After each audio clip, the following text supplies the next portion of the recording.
بسم اللہ الرحمن الرحیم۔ السلام علیکم۔ خلیفہ ہارون رشید نے ایک نصرانی عیسائی کو 500 درہم کے مطالبے میں قید کا حکم دیا اور ایک سوار کو اس کے ہمراہ بھیجا۔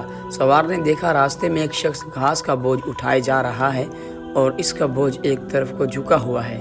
یہ دیکھ کر سوار نے اس کو سیدھا کر دیا، پھر وہ بوجھ دوسری جانب کو جھک گیا، جس کو دیکھ کر سوار نے لا حول ولا قوت الا باللہ پڑھا۔ نصرانی نے سوار کی زبان سے یہ کلمہ سن کر اس کلمے کی بڑی تعظیم کی۔ یہ دیکھ کر سوار نے نصرانی سے کہا کہ جب تم اس کلمے کی اس قدر عظمت کرتے ہو اور اس کو اتنا بابرکت سمجھتے ہو تو خدا تعالیٰ پر ایمان کیوں نہیں لاتے؟ اس کے نام کی عظمت سے اس کلمے کو یہ برکت حاصل ہوئی ہے۔ اس پر اس نصرانی نے جواب دیا کہ میں نے اس کلمے کو آسمان کے فرشتوں سے سیکھا ہے۔ یہ سن کر سوار کو بہت تعجب ہوا اور سوار نے خلیفہ کی خدمت میں حاضر ہو کر تمام واقعہ بیان کیا۔ تو خلیفہ نے نصرانی کو بلوا کر دریافت کیا، آخر تو نے یہ کلمہ فرشتوں سے کس طرح سیکھا ہے؟ تو اس نے بتایا کہ واقعہ یہ ہے کہ ایک میرا چچا بہت مالدار تھا اور میں اس کی ایک حسین لڑکی تھی۔ میں نے اس چچا زاد بہن کے لیے اپنے نکاح کا پیغام دیا، جس کو میرے چچا نے منظور نہ کیا اور اس کا نکاح دوسری جگہ کر دیا۔ چنانچہ شب زفاف میں اس کے شوہر کا انتقال ہو گیا۔ میں نے پھر اس سے نکاح کی درخواست کی، مگر اس نے اب بھی میری درخواست منظور نہیں کی اور دوسری جگہ اس کا نکاح کر دیا۔ اس کا وہ شوہر بھی اس طرح شب زفاف میں بیوی کے پاس گیا تو مردہ پایا گیا۔ پھر تیسرے شخص سے اس کا نکاح ہوا، اس کے ساتھ بھی یہی واقعہ پیش آیا۔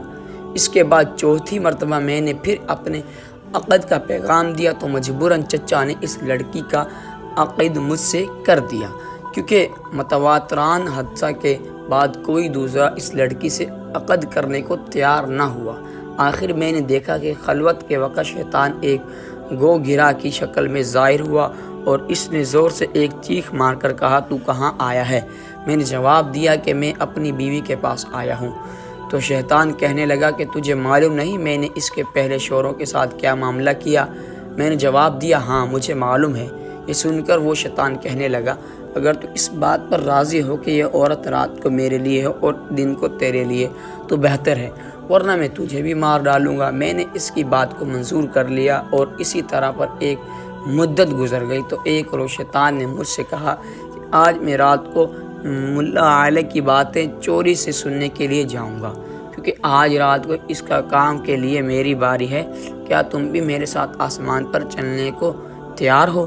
میں نے جب اس پر اپنی رضامندی کا اظہار کیا تو شیطان نے ایک بڑے اونٹ کی شکل اختیار کر کے مجھ سے کہا کہ میری پشت پر مضبوطی سے سوار جانا۔ چنانچہ جب میں اس پر سوار ہو گیا تو وہ شیطان ہوا میں اڑنے لگا۔ اتنے میں مجھے فرشتوں کی آواز آئی کہ وہ لا حول ولا قوت الا باللہ کہہ رہے ہیں، جس کو سن کر شیطان واپس ہوا اور مردے کی طرح زمین پر گر پڑا اور میں بھی اس کے قریب ہی جا گرا۔ جب کچھ دیر کے بعد اس کو ہوش آیا تو کہنے لگا کہ تم اپنی آنکھیں بند کر لو۔ میں نے اپنی آنکھیں بند کر لی۔ اس کے بعد جب میں نے آنکھیں کھولی تو کیا دیکھتا ہوں کہ میں اپنے گھر کے دروازے پر موجود ہوں۔ پھر جب میں اپنی بیوی کے پاس خلوت میں گیا تو میں نے اس سے کہا، اس مکان میں جہاں کوئی سوراخ ہو یا روز نہ ہو اس کو بند کر دو۔ اس نے ایسا ہی کیا۔ چنانچہ جب رات کو شیطان گھر میں داخل ہوا تو میں نے دروازہ بند کر دیا اور باہر سے دروازے کی طرف منہ کر کے لا حول ولا قوت الا باللہ پڑھنا شروع کیا، جو میں نے فرشتوں سے سن کر یاد کر لیا تھا۔ اتنے میں نے ایک سخت آواز سنی، پھر دوسری اور تیسری مرتبہ لا حول ولا قوت الا باللہ پڑھا۔ تو اس کے بعد بیوی نے مجھے پکار کے اندر آ جاؤ۔ جب میں اندر گیا تو بیوی نے بیان کیا کہ جب تم نے پہلی مرتبہ لا حول ولا قوت الا باللہ پڑھا تھا تو شیطان نے یہاں سے بھاگنے کا راستہ تلاش کیا، مگر اسے کوئی راستہ نہیں ملا۔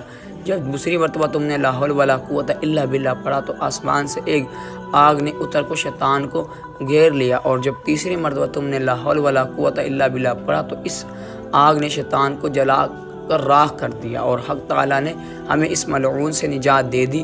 خلیفہ ہارون رشید نے نصرانی کی زبان سے یہ واقعہ سن کر اس کو رہا کر دیا اور وہ 500 درہم بھی معاف فرما دیے، جن کے عوض اس کو قید کا حکم دیا تھا۔